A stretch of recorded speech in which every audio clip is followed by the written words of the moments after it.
नमस्ते विद्यार्थियों। मैं राजेश पालावत आप सभी विद्यार्थियों का प्रयास ऑनलाइन स्टडी में स्वागत करता हूं। आज एक अपन बेहद ही नवीनतम, बेहद ही रुचिकर और बहुत ही इंपॉर्टेंट जो है टॉपिक लेकर के आए हैं। बहुत ही सरलतम तरीके से, बड़ी ही अच्छी विधि से, सरलतम तरीके से अपन संस्कृत के एक बिंदु समास प्रकरण का अध्ययन करते हैं। तो आशा करता हूं आप सभी को ये बहुत पसंद आएगा और आपके जीवन में जब कभी एग्जाम में समास प्रकरण का विषय बिंदु होगा तब आपके लिए बहुत ही उपयोगी रहेगा। ठीक है, तो चलिए अपन शुरू करते हैं समास प्रकरण। देखिएगा, सबसे पहले कोई भी विषय बिंदु का जब शीर्षक होता है तो उस शीर्षक को हमें भली भांति समझना चाहिए। ठीक है, हमारे पास शीर्षक जो है वो है समास। समास समास शब्द है। ठीक है, सबसे पहले हमें इस पे विचार करना चाहिए कि समास शब्द बना कैसे है। प्रथम प्रश्न तो यही बन जाता है कि समास शब्द का निर्माण कैसे हुआ, समास शब्द की उत्पत्ति कैसे हुई, है ना। तो इस पे अगर अपन विचार करें तो इस पे विचार बनेगा अपना कि समास जो शब्द है वो सम उपसर्ग, अस धातु, अस धातु है और आपका घया इसमें प्रत्यय है। सम उपसर्ग है, अस धातु है और घय इसमें प्रत्यय है और इन सब के समूह से, इनके मेल से समासः शब्द की क्या हुई है, रचना हुई है। समझना जरा। और विद्यार्थियों आपको यह भी समझना चाहिए कि अस धातु जो है, अस धातु के साथ जो घय प्रत्यय मिला है, यह घय प्रत्यय सदैव जो है वो पुल्लिंग शब्द का निर्माण करता है, भाववाचक संज्ञा शब्द बनाता है और पुल्लिंग शब्द का निर्माण करता है। इसका मतलब यूं हुआ कि समासः शब्द का निर्माण सम उपसर्ग, अस धातु, घय प्रत्यय और पुल्लिंग शब्द का है। ये अपने को समझना पड़ेगा। और यहां पे अगर बात करें कि समास शब्द का जो अर्थ की बात करें तो इसका है समान रूप से बैठना। अस का, आस का मतलब बैठना होता है। समान रूप से, समान रूप से बैठना, समान रूप से बैठना, ये इसका इसका अपन अर्थ समझ सकते हैं।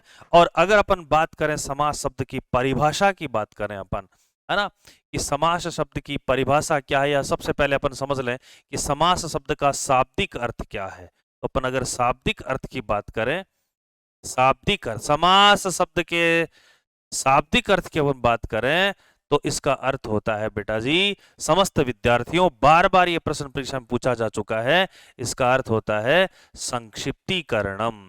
इसका अर्थ जो होता है वो होता है आपका संक्षिप्तीकरणम। ये ध्यान रखोगे, ठीक है।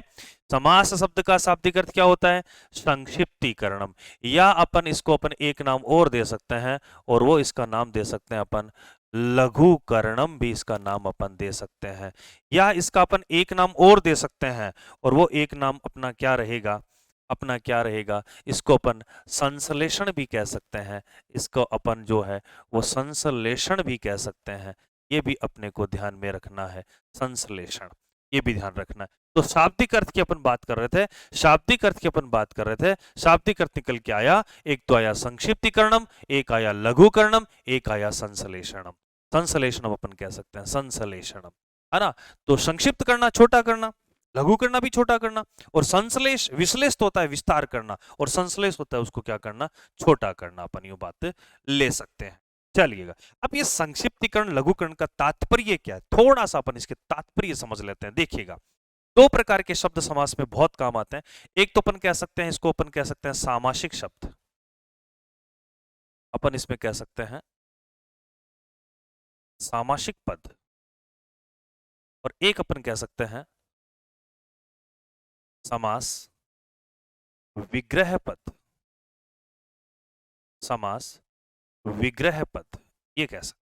एक तो होता है सामासिक पद और एक होता है समास विग्रह पद। या अपन इसको यूं भी कह सकते हैं, समस्त पद भी कह सकते हैं, समस्त पद, समस्त पद कह सकते, समस्त पद कह सकते हैं, सामासिक पद कह सकते हैं, समास विग्रह पद अपन कह सकते हैं। जैसे अपन बात करें इसमें अपन यूं बात करें, अधिगुरु एक शब्द है, अपन इसमें बात करें तो अधिगुरु एक शब्द है, अधिगुरु, अधिहरि ले लेते हैं, अधिहरि ले लेते हैं, अधिहरि, ये अव्ययी भाव समास का शब्द है, अव्ययी भाव समास का ये शब्द है, अधिहरि शब्द है, और इसको कहते हैं सामासिक पद या समस्त पद। और अधि जिसके साथ होता है, मैं आपको यहां भी थोड़ा सा बता दूं कि अधि अधि सप्तमी विभक्ति के अर्थ में होता है, अधि सप्तमी विभक्ति के अर्थ में होता है, और अधि जिस संज्ञा पद के साथ होता है उस संज्ञा पद में विग्रह करते समय सप्तमी विभक्ति का प्रयोग होता है। और हरि शब्द की सप्तमी होती है हरऊ, और हरऊ और अधि को हटा करके हम लगा देते हैं इति कहते हैं। ये बात अपने को समझनी है। अब अगर देखें तो समास विग्रह में दो शब्द अपने पास प्राप्त हुए, एक तो हरऊ और एक कौन हुआ, इति। दो पद हैं, दो पद, और दो पदों का क्या हो गया, एक ही पद बन गया, अधिहरि। अधिहरि एक पद बना, दो पदों का एक पद बन गया। एक पद बनना ही संक्षिप्तीकरण है, लघुकरण है, या फिर क्या है, संश्लेषण। मतलब इन दो शब्दों का हमने छोटा रूप करके अधिहरि कर दिया। ये तो कहलाता है समास विग्रह, और ये कहलाता है आपका समस्त पद। ये बात ध्यान रखोगे। अब अगर बात आती है कि पाणिनि भगवान ने इसकी जो परिभाषा दी है, इसकी जो परिभाषा की बात करते हैं, तो उन्होंने परिभाषा क्या दी, समास की परिभाषा, समास की परिभाषा, समास की परिभाषा, समास की परिभाषा क्या दी है विद्यार्थियों, तो इसको बात को अपन बहुत अच्छे से समझते हैं। समास की परिभाषा दी है उन्होंने, सम अश अनम, सम अस अनम समासः, सम अस अनम समासः है, ये ध्यान रखोगे, सम अस अनम समासः है। इसको अपन खोल दें, थोड़ा सा इसको स्पष्ट कर दें, तो सम तो इसमें उपसर्ग है, अस इसमें धातु है, और अनम जो शब्द है अनम, इस अनम में जो है वो लुट प्रत्यय की बात आती है। इसकी बात आती है, लुट प्रत्यय की बात इसमें आती है, ध्यान रखोगे। ठीक है, सम अस अनम, यहाँ पे क्या है, देखिए वर्णों की जो निकटता होती है वो तो होती है आपकी संधि में, है ना, परह सन्निकर्ष संहिता, वर्णों का सामीप्य जो है वो संधि में होता है। बल्कि समास में जो है वो शब्दों की समीपता होती है, शब्दों की नजदीकी होती है, शब्दों की निकटता होती है। और इसीलिए इसकी जो परिभाषा के रूप में ये बात करी सम सनम समास है, तो इसको अपन दो शब्दों में और कह सकते हैं। अपन इसमें क्या कह सकते हैं, अपन यूं कह सकते हैं कि अनेक पदानाम, अनेक पदानाम एक पदी भवनम, एक पदी भवनम समासः कथ्यते। अनेक पदानाम एक पदी भवनम समासः कथ्यते, मतलब अनेक पदों का एक पद हो जाना ही क्या कहलाता है, समास कहलाता है। जैसे अपन करें हरऊ इति, इसमें पहला पद ये है, दूसरा पद ये है, दो पदों का क्या हो गया, एक पद बन गया। अनेक पदों का एक पद हो जाना ही क्या कहलाता है, समास कहलाता है। ये बात अपने को अच्छे से समझनी चाहिए। अब अगर अपने अगली जो बात आती है वो आती है समासस्य भेदाः, समासस्य भेदाः, समासस्य भेदाः, अपन बात करें समासस्य भेदा, अपन समासस्य भेदा, ठीक है। चलो अब इसमें अगर बात करें अपन, तो समास के संस्कृत सम्मत जो है, संस्कृत सम्मत,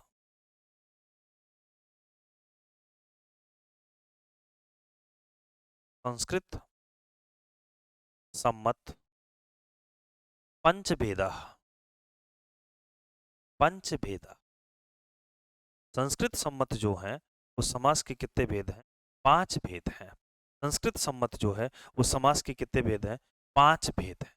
अब इन पांच भेदों में अपन बात करें तो पहला जो बात आता है वो आता है केवल समास, केवल समास, केवल समास,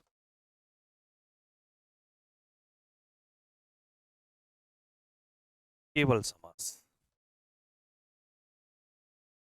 एक नंबर पे तो अपना है केवल समास, केवल समास। 2 नंबर पे अपन बात करेंगे अव्ययी भाव समास की। अव्ययी भाव समास। अव्ययी भाव समास। 3 नंबर पे अपन बात करेंगे तत्पुरुष समास। तत्पुरुष समास। 4 नंबर पे अपन बात करेंगे द्वंद्व समास।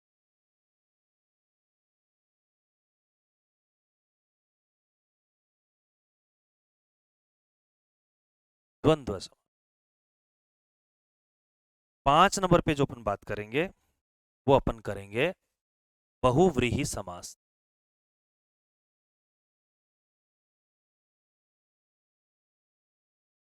बहुव्रीहि समास। ओके विद्यार्थियों, तो समास के कितने भेद हो गए? 5। एक बार वापिस इसकी आवर्ती कर लेते हैं, एक बार समझने में सरलता रहेगी। देखते हैं अपन समास प्रकरण हमारा अध्ययन बिंदु रहेगा। समास प्रकरण, समास शब्द का निर्माण कैसे हुआ? सम उपसर्ग अस धातु घय प्रत्यय, सम उपसर्ग अस धातु घय प्रत्यय से समास शब्द का निर्माण हुआ, समास शब्द की उत्पत्ति हुई। और यह जो है वो पुल्लिंग का शब्द होगा। कौन से लिंग का शब्द होगा? पुल्लिंग का। मतलब समाशय है शब्द में लिंग पूछे तो मेरे को बताना है पुल्लिंग। कारण कौन है? घय प्रत्यय कारण रहेगा। घय प्रत्यय के कारण से जो पुल्लिंग शब्द है। इसमें समास शब्द का अर्थ अपन यूं ले सकते हैं, समान रूप से बैठना। समान रूप से क्या करना? बैठना। शाब्दिक अर्थ की अपन बात करें तो इसका अर्थ होता है संक्षिप्त करना, लघु करना, संक्षिप्तीकरणम, लघुकरणम, संश्लेषणम, ये इसका अर्थ होगा। अगर अपन बात करें कि समास के लिए 2 शब्द विशेष काम आते हैं, एक तो समस्त पद और एक सामासिक पद। समस्त पद या सामासिक पद, और दूसरा आता है समास विग्रह पद। अधिहरि, जब बहुत सारे पदों का एक पद हो जाता है उसको अपन समस्त पद कहते हैं, सामासिक पद कहते हैं। और जब उनको अलग अलग करते हैं, उनको परिभाषित करके उनके विभक्तियों में बांट करके जब उनका करते हैं तो वो होता है उसका समास विग्रह। अधिहरि हमारे पास शब्द था, एक ही शब्द है, उसकी शिरोरेखा ऊपर एक ही है, एक ही शिरोरेखा, इसका मतलब ये समस्त पद है, सामासिक पद है। इसका विग्रह किया तो हमने पढ़ा कि अव्ययी भाव समास का शब्द है। अधि का प्रयोग जो होता है वो सप्तमी अर्थ में होता है और विभक्ति अर्थ में होता है, और अधि जिसके साथ संज्ञा शब्द के साथ होता है उसमें सप्तमी विभक्ति का प्रयोग होता है। हरि शब्द में सप्तमी लगाई, हरो बना, अधिक को हटाकर हमें क्या करना होता है? इति करना होता है। 2 पद है, 2 पदों का एक हो गया, एक होना सामासिक पद कहलाता है, अलग अलग हो जाना समास विग्रह शब्द कहलाता है। अगर हम बात करें समास की परिभाषा की तो समास की परिभाषा दी रखी है, समसनम समास है। समसनम, व्याकरण सम्मत पाणिनि भगवान ने इसकी परिभाषा दी है, समसनम समास है। समसनम तो बोलते हैं, एक्चुअल में हमें बोलना क्या चाहिए? सम अश अनम। और अनम में कौन सा प्रत्यय है? लुट प्रत्यय की बात आती है। अनेक पदानाम एक पदी भवनम समासय कहते थे, बात हमने पढ़ ली। अनेक पदों का एक पद हो जाना ही क्या कहलाता है? समास कहलाता है। फिर हमने बात की कि समास से भेदा, संस्कृत सम्मत समास के कितने भेद हैं? 5 भेद स्वीकृत हैं, 5 भेद। और 5 भेदों में नाम आपने पढ़ा, एक का पढ़ा हमने केवल समास, अव्ययी भाव समास, तत्पुरुष समास, द्वंद्व समास और बहुब्रीहि समास। इसी बीच बच्चों के दिमाग में यूं भी चल रही है कि भाई गुरुजी इसमें जो है वो क्रमधारी और द्विगु कहाँ है? तो याद रखेंगे तत्पुरुष समास के 2 भेद होते हैं। तत्पुरुष समास के 2 भेद होते हैं। एक तो होता है आपका वैधिकरण, एक तो होता है वैधिकरण तत्पुरुष, वैधिकरण तत्पुरुष। एक होता है समाना अधिकरण तत्पुरुष, समाना अधिकरण तत्पुरुष। वैधिकरण तत्पुरुष और समानाधिकरण तत्पुरुष। और आपका जो समानाधिकरण तत्पुरुष समास जो है उसके जो भेद हैं वो 2 भेद आते हैं। एक तो आपका आता है कर्मधारय, कर्मधारय, और एक आपका आता है कौन सा? द्विगु, द्विगु। कर्मधारी और द्विगु जो हैं वो तत्पुरुष के समाना अधिकरण तत्पुरुष समास के भेद हैं। वैधिकरण के 6 भेद होते हैं, द्वितीय से लेकर के सप्तमी तक। उसकी बात भी अपन करेंगे। द्वितीय से लेकर के सप्तमी तक जो है उसके भेद होते हैं वैधिकरण के। तो द्वितीय से सप्तमी तक वैधिकरण है, और समानाधिकरण में 2 हैं, कर्मधारी और द्विगु। वैधिकरण का मतलब है कि इसमें अलग अलग विभक्तियों में विग्रह करते हैं तो पदों में अलग अलग विभक्तियों का प्रयोग होता है, वो वैधिकरण है। और समान प्लस अधिकरण का मतलब विभक्ति विग्रह जब करते हैं तो दोनों ही पदों में क्या लगती है? समान विभक्ति का प्रयोग इसमें होता है। केवल समास के साथ इसमें अपन यूं भी कह सकते हैं कि केवल समास जो है इसमें अपन यूं कह सकते हैं कि केवल समास संज्ञा रहित समास के नाम से भी जाना जाता है। संज्ञा रहित समास, संज्ञा रहित समास भी इसे अपन कह सकते हैं। साथ ही इसको जो है वो संस्कृत में सह सुपा समास भी कहा जाता है, सह सुपा भी कहा जा सकता है, या अपन इसको कह सकते हैं सुप सुपा समास भी इसको कहा जाता है, सुप सुपा समास भी इसको कहा जाता है। सह सुपा कह सकते हैं, सुप सुपा इसे कह सकते हैं, और इसे संज्ञा रहित समास कहा जाता है। संज्ञा रहित इसलिए कि कुछ पद ऐसे थे जो प्रधान जो चार समास हैं, प्रधान जो चार समास हैं, इन चार समासों में उन शब्दों के नियम जो हैं, उन शब्दों की जो क्रम है वो समझ में नहीं आ रहे थे कि इनका सिद्धांत कैसे स्थापित किया जाए। तो फिर विद्वानों की जो श्रेणियां हैं उन्होंने इस बात को तय किया कि इन शब्दों को, कुछ एक शब्द हैं, 5-10 शब्द हैं, उन शब्दों को क्या उनके लिए अलग से एक समास बना दिया जाए। तो फिर यूं बात चली कि भाई अलग से शब्द बनाते तो उनका नाम क्या रखा जाए, उनका नामकरण, उसके शीर्षक को क्या क्या नाम दिया जाए। तो उन्होंने कहा कुछ नहीं, बस केवल समास रख दो। तो फिर इसका नाम क्या रख दिया, केवल समास रख दिया। इसलिए कहते हैं संज्ञा रहित, संज्ञा का मतलब नाम, बिना नाम का कोई समास है तो वो कौन सा समास है, केवल समास है। अव्ययभाव समास की बात करें तो अव्ययभाव समास पूर्व पद प्रधान समास है, पूर्व पद प्रधान समास। इसमें अव्यय प्रधान होता है, दूसरा पद होता है भाव, भाव का मतलब होता है संज्ञा। इसमें जो प्रधान होता है वो अव्यय होता है। अव्यय का मतलब क्या है, जिसमें लिंग, वचन और काल के आधार पे कोई परिवर्तन नहीं हो सकता, वो अव्यय होता है। सभी उपसर्ग जो हैं वो भी निपात होकर के क्या हो जाते हैं, अव्यय हो जाते हैं। अव्ययभाव समास में बहुत अच्छी अच्छी बातें अपने समझ में आएगी। नदीभिश्च सूत्र इसमें आता है, मुनिवंशो सूत्र इसमें आता है, नदीवाचक शब्द की बात भी आती है, मुनि शब्द के साथ भी आता है। मुनि जो है वो दो प्रकार के होते हैं, मुनि जो है वो वंश के आधार पर भी हो सकते हैं, और मुनि जो है वो विद्या अध्ययन के आधार पर भी हो सकते हैं। तो भारद्वाज वाला जो है वो एक विंशति भारद्वाजा जो है उसमें फर्स्ट ग्रेड में भी आ चुका है। तत्पुरुष समास ये दूसरा पद प्रधान समास होता है, उत्तर पद प्रधान समास होता है, दो प्रकार का होता है, वैधिकरण और समानाधिकरण। वैधिकरण 7 प्रकार का 6 प्रकार का होता है, द्वितीय से लेकर के सप्तमी तक होता है। इसके अन्य भेद भी होते हैं, जैसे अपन अलोक तत्पुरुष कह सकते हैं, उपपद तत्पुरुष कह सकते हैं, नए तत्पुरुष कह सकते हैं, गति तत्पुरुष समास अपन कह सकते हैं, और इसमें जो है प्रादि तत्पुरुष समास अपन कह सकते हैं। तो इसके भी और भी भेद अपन पढ़ेंगे। समानाधिकरण तत्पुरुष के दो भेद होते हैं, कर्मधारय और द्विगु। वास्तव में देखें तो समानाधिकरण का होता है कर्मधारय, और कर्मधारय का भेद कौन होता है, आपका द्विगु होता है। कर्मधारय की बात करें, यहाँ विशेषण विशेष है और उपमान उपमेय की अधिकता होती है। द्विगु कहता है संख्या पूर्व द्विगु, पहला पद क्या होगा, संख्यावाचक होगा। द्वंद्व की बात करें, यहाँ दोनों ही पद प्रधान होते हैं, द्वंद्व में दोनों ही पद प्रधान होते हैं। माता पिता की बात करो, माता चाहे पिता चाहे, अपन बात करें रामकृष्ण रामाय चाहे कृष्ण चाहे रामश्च कृष्णश्च, तो इसमें द्वंद्व समास में क्या है, द्वंद्व समास जो है वो उसमें दोनों ही पद क्या होते हैं, प्रधान होते हैं। इसके भी कुछ पार्ट हैं जो हमें पढ़ने चाहिए। बहुब्री समास में अन्य पदार्थ की प्रधानता होती है, यह भी वैधिकरण और वैधिकरण और समानाधिकरण में बंटा हुआ होता है। बहुब्री में क्या होता है कि यहाँ जो शब्द होते हैं उन शब्दों का स्वयं का अर्थ न लग करके किसी अन्य अर्थ की तरफ ये इशारा करते हैं, अपने करते हैं, और वहां से अपन यूं समझना चाहिए कि जिनका खुद का अर्थ न लग करके किसी अन्य अर्थ की ओर द्योतित करते हैं, इशारा करते हैं, इंगित करते हैं, वहां पे जो समास होगा वहां पे कौन सा होगा, बहुब्री समास होगा, और यहाँ पे अन्य पदार्थ की क्या होगी, प्रधानता होती है। विद्यार्थियों, इतना आप समझने के बाद में अपन चलते हैं नेक्स्ट क्लास में, और नेक्स्ट क्लास अपन लेंगे कल। इस बीच में आपको जो भी आपके समझ में आता है, जो विषय बिंदु आपके समझ में आता है, जो नई बात समझ में आती है, तो आप कमेंट के माध्यम से मुझे बताएंगे। आप कक्षा को शेयर करें, लाइक करें, और अच्छा प्रयास लेकर के मैं आप लोगों के बीच आऊंगा। जय हिंद, जय प्रयास।